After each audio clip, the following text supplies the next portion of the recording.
Hey everyone, I'm Josh Loftus, and this is the Everyday Monday podcast, the podcast where we talk about everyday people doing everyday things in everyday churches. Whether you're a pastor, a plumber, or that person that blocks both outlets with their charger instead of just plugging it into the bottom outlet to free up an outlet so I can charge my phone, that wasn't specific at all, I guarantee you. This podcast is for you. This is where we find value in the trenches of Christian life. Welcome to Everyday a Monday. And with me in the trenches today, I've got a very special guest here to add some class and dignity to this motley crew of a podcast. She owns the piano studio called Watson Music. She has a master's degree in biblical languages from Calvary Theological Seminary, heyo, and she loves French press coffee. I'm talking about the one and the only Celeste Watson. Mrs. Watson, how are you today? I'm doing great. How are you, Josh? I'm doing fantastic. Thanks for joining me on the podcast. I really appreciate it. Yeah, totally. You mentioned before that you're a fan of the podcast. I'm super, super thankful and excited for that. So you know how this goes. Before we kind of jump into some of the questions here, just give us a short bio of who you are, what you do, kind of expound on the short bio that I gave at the beginning there. Go for it.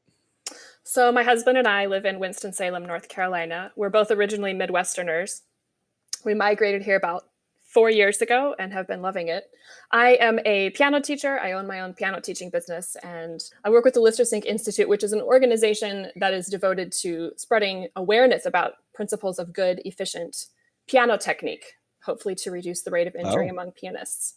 And so I work with that organization. I also embody those principles in my private teaching. So I'm mostly a piano teacher in the area. I'm currently doing the final push to get my recital finished and all that kind of stuff. So the end is in sight. Hopefully it's not an oncoming train. So I've got to ask, because I'm a drummer. Okay. So I enjoy drums, and there's been a lot of debate, whether or not that's actually an instrument or not. I'm going to say it is. You might have your own opinion. Well, thank you. I appreciate it, seeing as how most of the critique has come from piano players. But when you talk about injuries involving playing the piano, what are you talking about? Who's getting injured playing the piano? Yeah, that's a great question. It's kind of a sad statistic. Between 50 and 70% of professional musicians have an injury related to their instrument. And it can be anything from carpal tunnel or tendonitis to more complicated things involving the neck and the shoulder and the spinal column. Okay. Basically, they just, if you think about baseball or figure skating, there's good basic form in those sports. And there's nothing in piano up to this point that has been defined as good basic form. And so imagine playing baseball or figure skating with no instruction about how to use your body. That's kind of what's going on in the piano world. You literally just described my entire high school sports career. So just fling yourself at the instrument and go. Running through the entire thing with no idea what to do with my body. Yeah. Yeah. Okay. All right. Well, that makes sense. I was picturing like pianos falling on people and things like that. I'm just wondering like how high those statistics are. But carpal tunnel and spine. Yeah, that makes more sense. You got to have good posture, right? You're sitting for a long time. Repetitive motion injuries. There we go. Got it. Okay. Yeah. No, the worst injuries I get is like when a stick breaks and it flies back and hits me in the eye. But those hurt. And there's not much. Yeah, there's not much that posture can do for that. So as a piano teacher, I've got a lot of family that's really into music and teaches music and stuff like that. What's one of the best parts of that job for you? And then on the other side of that, what's one of the hardest parts that's just maybe the one aspect that's just frustrating? The best part of the job is when you get to see children and adults really experiencing joy in music. I think a lot of people come into taking music lessons or piano lessons thinking that the whole experience is going to be one of joy. And you know this as a drummer. It's actually a lot of hard work to play an instrument. And not the whole time is fun. So if I can give them one moment in every lesson where they really experience the joy of the sound they're creating or that they're creating with me, I think that's the best part, because it's such a genuine response that they have to the beauty of sound. And I think that's the best part. I think the worst part also has a best part. I think with any job, the worst part is always dealing with people, and the best part is always dealing with people. So it's You a got job it. where there's Yeah. a really important to communicate well with parents and really important to communicate well with students. When that goes well, it's a beautiful relationship. And when there are complications, it can get incredibly complicated. So people Mhm. are the best and people are the hardest, I think. Yeah. Yep. No, I completely agree. Now, teaching piano, was that something how'd you get into that? Are you part of a very musical family? Is that something that your parents pushed, or is that just a hobby that you picked up at a certain time? So I think my parents started me out playing, and they definitely were the ones that encouraged me to practice. I think that's what it takes for every student. And the Mhm. practice wasn't always voluntary. It's never voluntary Sure. for Yeah. any normal student, I don't think. So That's for sure. Yeah. it was a discipline that my parents cultivated. And then when I kind of came of age and started really enjoying music, I knew that I wanted to be involved in education somewhere. And piano Yeah. was my skill set. And so that's where I came into education. I've always wanted Right. to be teaching, and that's my skill set. So that's how I came to be a piano Cool. teacher. Right on. That's awesome. Yeah. No, my mom made me take 2 years of piano. And then I came to the realization, wait, hold on, I can hold sticks and hit stuff. No, I'm going to do that instead. That sounds more fun. So of all my mom's diligence, I was not a very good piano student. But Mhm. so shifting gears a little bit into your faith in Christ, your personal testimony. Give us just kind of the rundown of how Christ found you, how what the process looked like of you coming to Christ. So I think that process began when I was very young. I know that everyone who comes to faith at a different age. But for Mhm. me, it happened very young. I think it was one of the first memories that I have. I was probably around 3 years old, and my mom was telling me a visualized story about the shepherd who left the 99 to look for the one who was lost.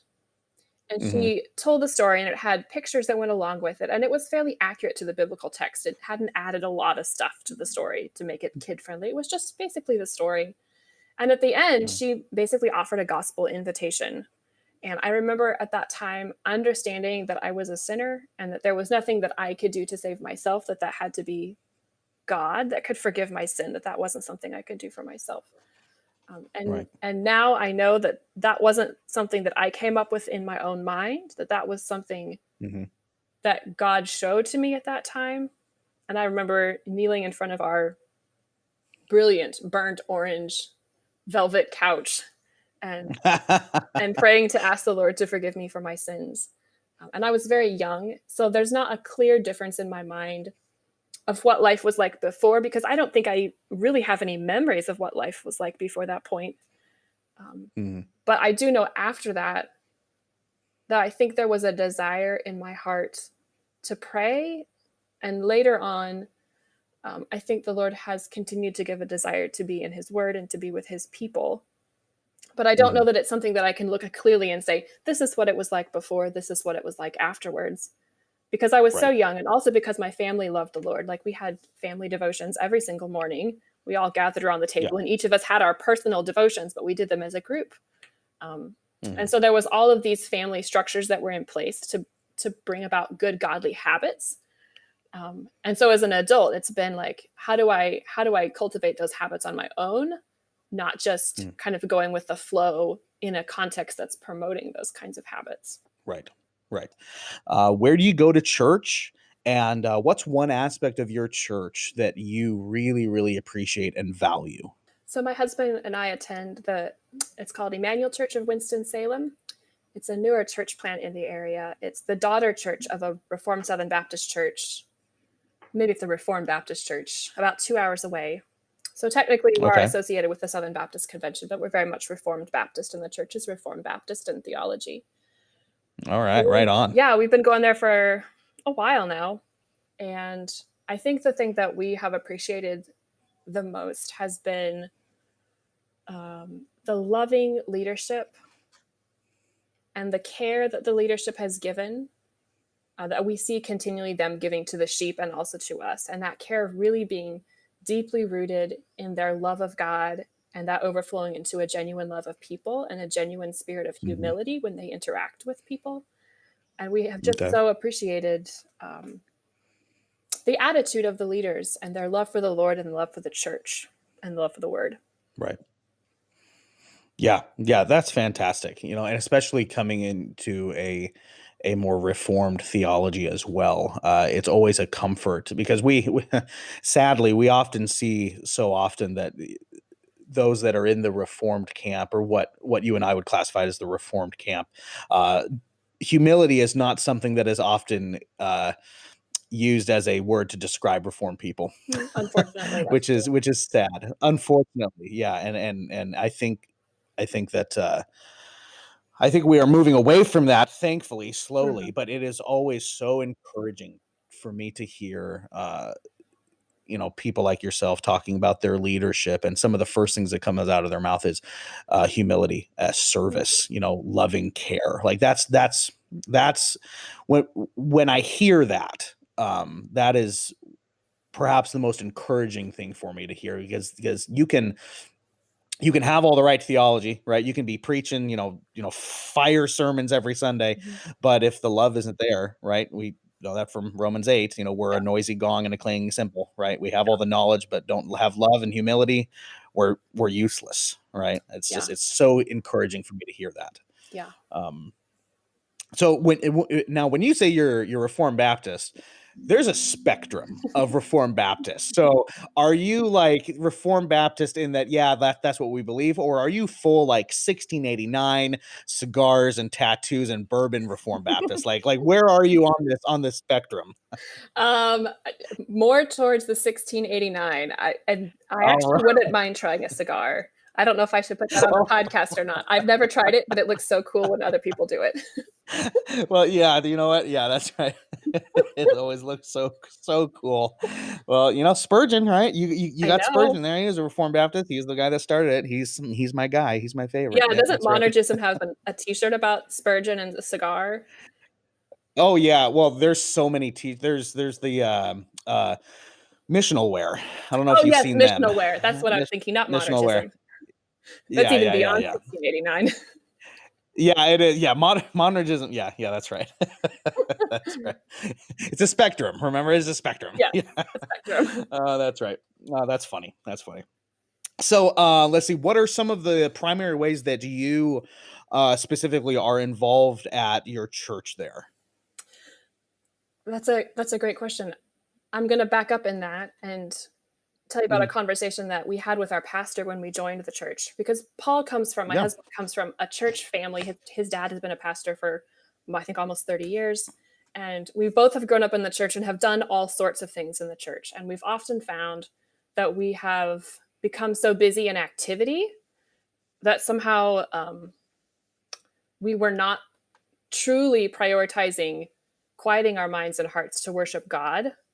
We were just Mhm. filling our church schedule with tons of activity and tons of staffing things. And so we had a conversation with our pastor about how do we know where we should serve in the church? Because we've done a lot of things. We can serve in kind of like, we have we were happy to serve wherever you need us, but how do we determine where the Lord would have us serve? And Right. he said something that was super encouraging to us and we've really been dwelling on. And that was that the most important form of service is coming up to your brothers and sisters in the church and asking them, where have you been reading recently in the Word? What's God Mm. been teaching you? What's God doing in your life? How can I pray for you this week? And he told Yeah. us the kind of ministry in the church you need to prioritize above anything and everything else is having gospel conversations with the people who are sitting next to you in the pews. Mm. And when that's happening, then any extra stuff like serving in the nursery or helping in children's ministry or the soundboard or being on the security team, that's good, but that's extra. Mhm. The first primary level of non-negotiables is where you really need to dig in as coming into this body. And then as you do that, you'll begin to see areas in the church where, hey, you can be involved in this way.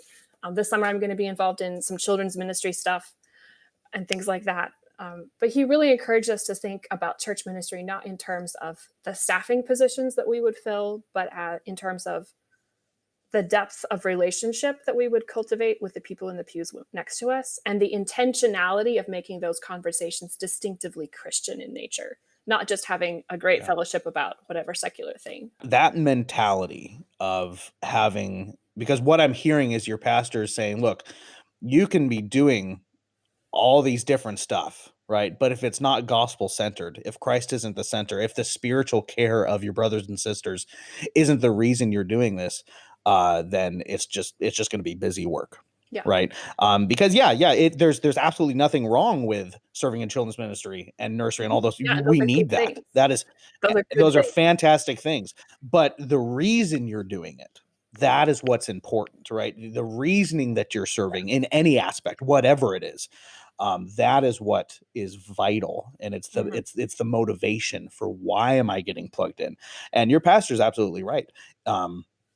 We as a church, corporate, need the mentality of when we are gathering together here, and not only on Sunday but throughout the week, right? We have a responsibility to our brothers and sisters in Christ. We are the ones that God has placed in each other's lives to bring encouragement, bring conviction, ask how you're doing, and not being okay with just the simple, "Oh, we're busy" answer, right? Because everyone gives that, "Oh, we're really busy."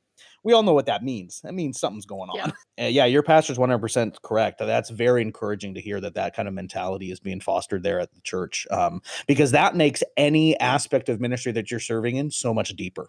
Yeah. Right? And I think it also relieves it takes the emphasis off, we have to staff all these things, which is important. We do need to staff, whatever. Yes. And it puts the emphasis back onto the heart of the gospel, which is discipleship and relationship. And if I am so busy with staffing and with activity that I've forgotten to disciple and be discipled myself, I've completely missed the point. So in what ways, talking about service and getting plugged in, you already mentioned that your pastor had this conversation with you. So it sounds like they're having these types of conversations to facilitate service and involvement, getting plugged into the church. But what ways is the leadership there, your church just in general, what ways do they facilitate and really encourage the members to get plugged in into the local body? I think in some ways it looks a lot like probably other churches. And I think in some ways it looks different than other churches. There's still the opportunities to serve in nursery and in children's ministry, serving at the soundboard and things like that. So there's many of those normal positions that do need to be staffed just to help give people an environment in which they can wholeheartedly focus their thoughts on worshiping God. But there's also a very real sense in which they have communicated to us that they've been trying to, as much as possible, minimize those staffing positions so that people can be more intentional about interacting with one another. So, for example, we don't have greeters. We don't have people handing out bulletins because they want us to be doing those things. They want us to be interacting with the visitors and meeting them and those sorts of things. And so there's a huge emphasis on organically loving and interacting with the people that you see, even if you don't necessarily know them by name. The real service opportunity is the people that you're sitting with. And they always say, make time to stay after the service and have conversation, be in each other's home, be in each other's houses for lunch, all of those kinds of ways. They're very intentional with trying to develop organic Christian fellowship. And that's where I think a lot of the service comes. Yeah. And that's where the growth comes, right? That's where the accountability of other believers and the encouragement of other believers and conviction from our brothers and sisters in Christ, that's where it comes from. When you think about work just as a whole, how does your faith in Christ, the fact that you are a Christian, how does that affect and infect your view of work? I think two ways. The first is I always think of what my mother said, and I don't know if it was original to her or if she was quoting my grandmother, but she would always say that work was not a result of the fall. Work existed before the fall. Labor was a result of the fall, but work is a good thing. We were designed by God to work and to cultivate the earth, to take responsibility for the things that he entrusts to us. And so I think theologically looking at work, thinking about that it's not a result of the fall, and that we have a responsibility to steward the things that have been given to us really, really well with excellence. And even thinking about that, it does not have to be laborious, although sometimes it is. But we should work with that mindset of this is not a curse. this is a gift. This is the design of God. This is designed to be normative. Mm-hmm. The other thing I think of is where Paul talks about you should work not as eye service. How does it work? Not with eye service as men pleasers, not just Mm-hmm. because people are watching, but you should really work as unto the Lord. And that's a really big challenge to me because a lot of the work that I've done for a lot of years has been work that I do by myself. And Mm-hmm. it's really, really challenging when you work alone to really work as unto the Lord because there's no one watching you, there's no one checking up on you. It's the easiest thing Right. in the world to just drift off and spend time on your phone. And it's something I struggle with all the time, getting distracted, not using my time well, Sure. not working. And then when someone comes in, I change. I'm like, oh, I need to like act like I'm working now. I'm working toward the Lord. Yeah, but that's eye service as men pleasers. Right. And so when I Right. say that, I'm preaching to myself because I need to be more like that.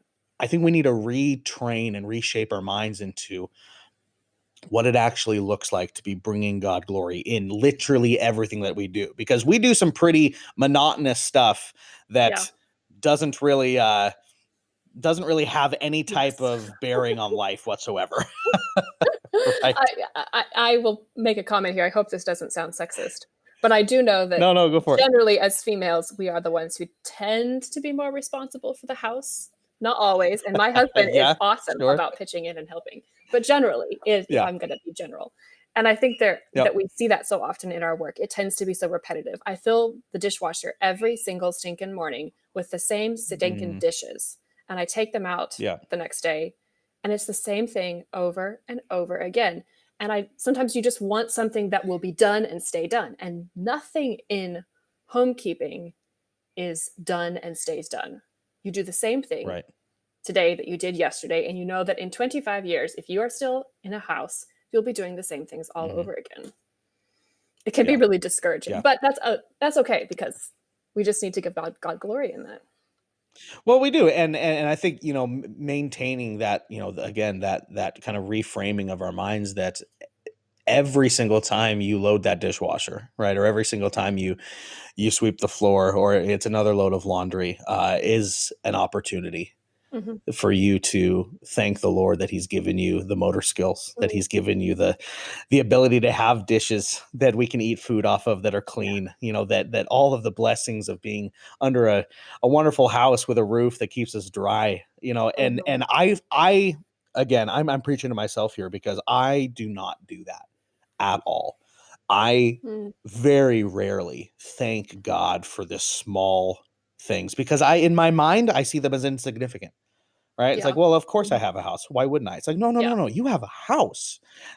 You have a dishwasher. You Yeah. have a job. You have, all of these things that God has given you that make life so much simpler. Mhm. And I find myself like the Israelites every single day. Like, God gives me manna, He gives me quail, and I complain. Yeah. And it's like, Yeah. well, I don't want this. What is this? Right? Mhm. Um, and yeah, it's like we were saying, it's that reframing of the mind that everything is an opportunity. Mhm.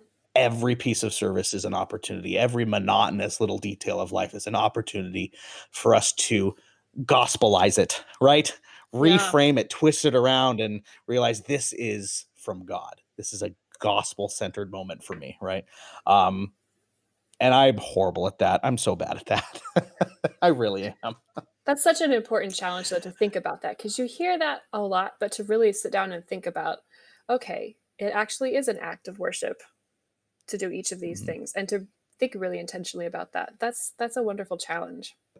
So hey, when you think about correct good and bad reasons on both sides, good and bad reasons of serving in church, what do you think are some good motivations for serving? And then what do you think are some bad motivations for wanting to get plugged in? Let's start with bad ones. I think a bad reason to be involved in service in church, I think thinking of the act in and of itself as being somehow good or valuable or beneficial when it's divorced Mhm. from the relational context. Anything that would take the act of service away from I'm ministering to my brother and sister intentionally, I think that would be a Hmm. problem. That the service always has to come Okay. from the relationship that you should have with your community. Never just because I'm Mhm. going to serve just to get it done or just because it needs to be done. And then on the positive side, I guess it would be to truly be motivated by a desire to humbly serve your brothers and sisters in whatever way you can, and not in any way doing it because you think it looks good for you to be doing this particular service, or you think people will notice. And I'm again preaching to Right. myself. Yeah. But I should really serve because I see a need there and I see that I can meet that need. Yeah. Yeah. No, that's fantastic. That's awesome. So Celeste, growing up in the church, anybody who has grown up in the church or served in church, whatever it is, for any amount of time, has the unforgettable and funny stories, right? We all have those moments that we think of that we're like, oh yeah, I remember when that happened. What is that for you? Share with me a funny or an unforgettable like moment or story from church experience. So I was very blessed quite some time ago to be working in a staffing position in a church. And it was a church that loved the Lord and loved his people. And I worked on staff at the church. And it was one very quiet day at the office, and we were doing some renovations in the building. And it was two wonderful, godly men who were doing the renovations. And they were older, significantly older than what you normally would think they would be doing construction projects. But they did a Okay, all phenomenal right, job. sure. They did a phenomenal job, Yeah. and it was wonderful. But I was sitting down doing my job, and all of a sudden, one of them came down and said, "We need you upstairs right away." A drill fell off the top of the stepladder, and the drill bit end hit this guy in the head. Ooh. Do you have a first aid kit? Oh. Uh, Oh. and it Oh. was this Nobody wants to hear that. no, it was this horrible moment of, oh no, there's literally nobody else in the building. It's me and these two older gentlemen. Um, Oh no. and I was envisioning this horrible scene of blood and guts all over. That's right. And I went up and This man is going to die. yes, and I was just imagining blood everywhere. And of course, I don't think I even had hydrogen peroxide. We didn't have Band-Aids, we had nothing. So we went up, and by the grace of God, it was not as severe as it could have been. And we ended up getting it cleaned, and there was an emergency trip to CVS to buy hydrogen peroxide and, all those sorts of things. But we actually got him fixed up pretty well. He didn't end up needing stitches. And Oh, good. I was very relieved. But it was by far the most memorable experience I've ever had in church. Can I ask a strange question? You sure can. Go And you for don't it. have to put this on the podcast because No, I no, I it's realize going this on. is the It's other going on. way. So you always Yeah. ask your guests this question. I'm assuming this means you Yeah. have an epic church story. So what's your epic Oh, church story? I've got a few. So I was in youth ministry. So I've got a few. Oh gosh. Okay. One right off the cuff. You're putting me on the spot here. Okay. Oh no. Okay.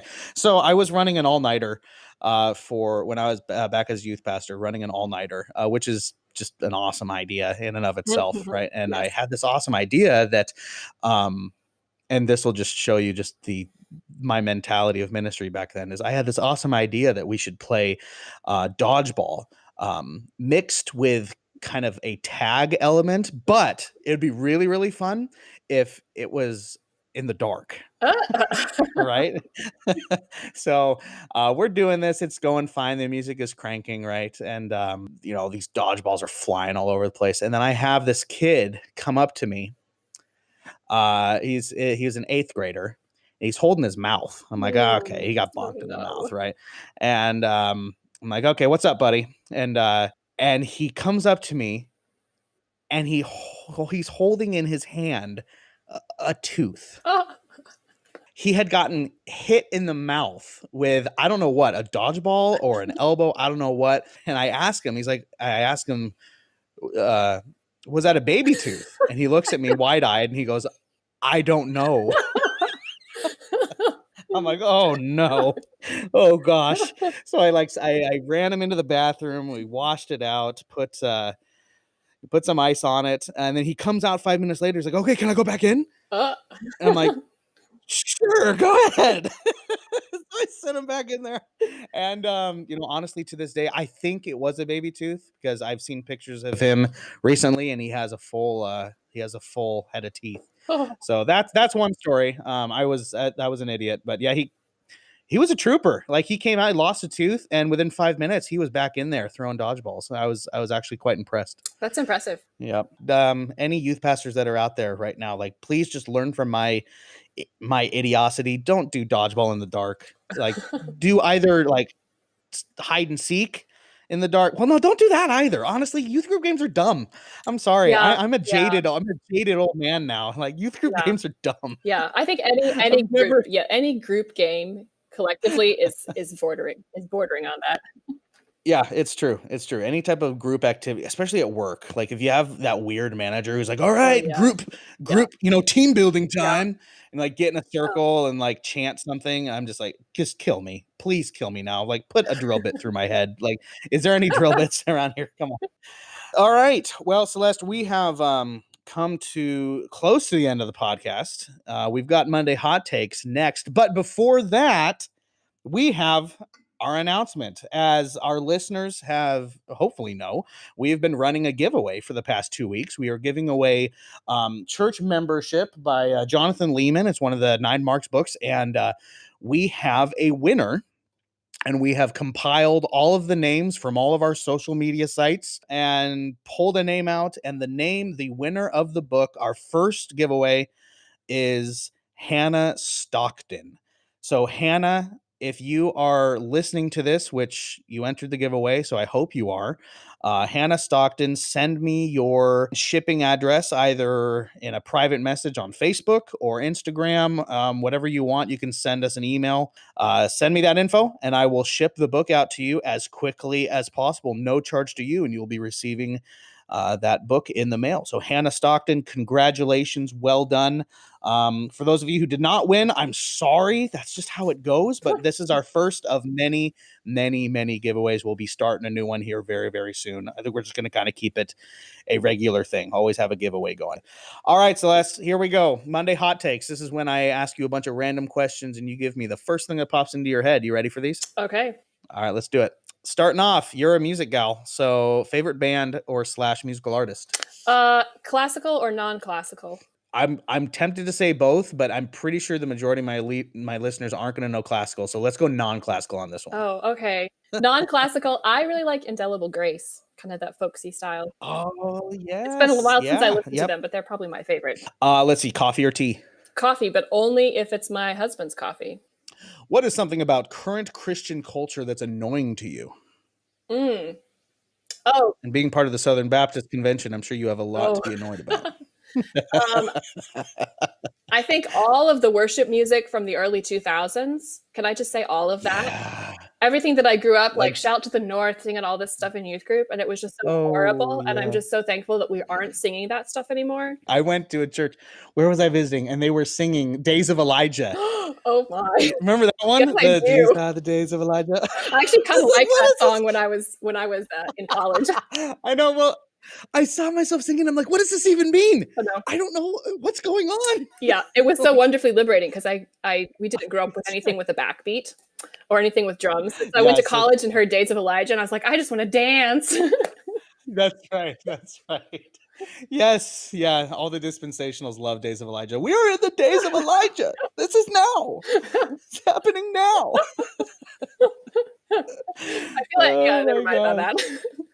If you could close one fast food chain, which one would it be? Arby's. I hate their roast beef. It's disgusting. Oh, really? All right. Arby's is out. All right. If you could disinvent one thing, what would it be? Probably all video technology. Whoa, that hurts. I know. Because we're looking at each other video.